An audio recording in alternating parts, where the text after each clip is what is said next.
there, Janae with Palin Projects here, and in this video we are going to be planting up a crabapple tree. So this is a Bareroot crabapple tree.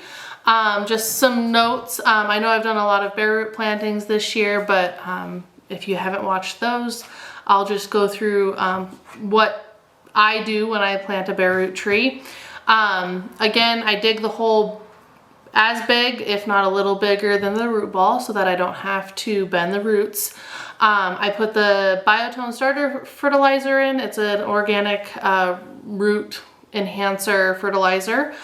Fill the hole with water so that I'm introducing that root ball, that Bareroot root ball, into a nice moist environment. And then I backfill with the native soil, and I try and pack that into the roots as much as possible.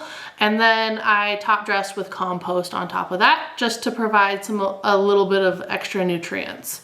Where this tree is going, it's going in our backyard. It's actually going fairly close to our house. I did map out the distance between our house and the patio, and we decided that we wanted a shade tree in that area.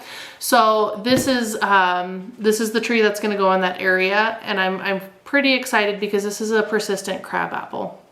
What that means is it holds on to the crabapples, and it won't release them until it starts pushing fruit for the next year. So this provides much needed forage and fruit for the birds throughout the winter time, because we do have a couple species of birds that live here through the winter time, and their food source is very minimal. So also, I don't have to pick up, if the birds eat it all, I don't have to pick up the crabapples like a typical crabapple tree produces. So I get those pretty blooms, I get the option of the crabapples, and then I don't have the mess to clean up. So my idea for this area is, once the tree is bigger and producing a little bit more shade, is to have a nice like hosta shade garden. So hosta ferns, hellebores, anything, and just do like a whole lot of different colors, textures, and like leaf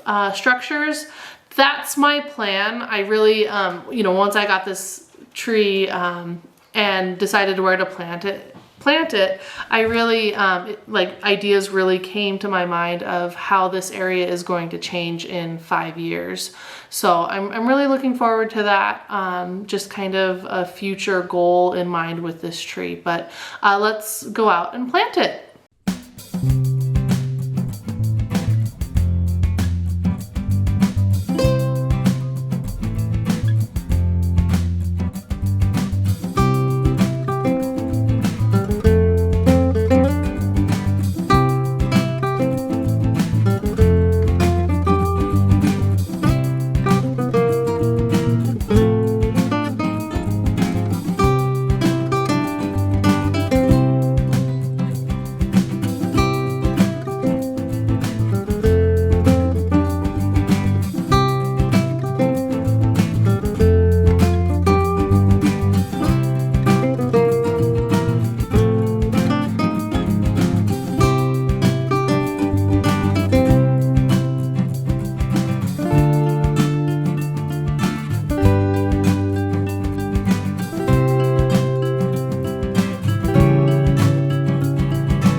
it has been planted. I don't think I gave you guys the details before I started planting, so let's go over that. This is a Radiant Crabapple. It's a crimson buds open to single deep pink blossoms with small bright red fruits produced in the fall. New foliage has a reddish tint aging to green, forms a compact symmetrical crown, and is hardy. Size is 15 to 20 feet by 20 feet, so 15 to 20 feet tall, 20 feet wide, zone 3 to 7.